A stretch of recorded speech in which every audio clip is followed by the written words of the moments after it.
Hello friends, in this video I'm going to show you how to type section sign in MS Word document.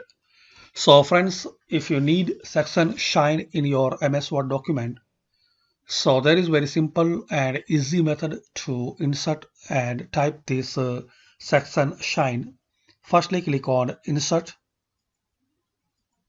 So click on this insert tab, then click on symbol. Now click on more symbols.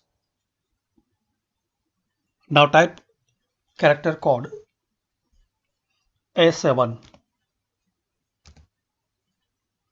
So just you need to type this character code A7, then click on insert.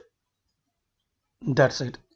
So very simple and easy method to type or insert section sign in MS Word document. Just click on insert, then symbol, then more symbol. So you will see this dialog box. In here you need to type this character code A7. And also friends, you can type this symbol by using the shortcut key Alt plus 0167.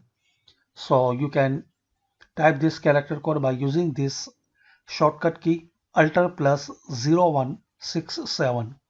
So hopefully friends you like this video. Thanks for watching this video. Please subscribe this channel for latest update.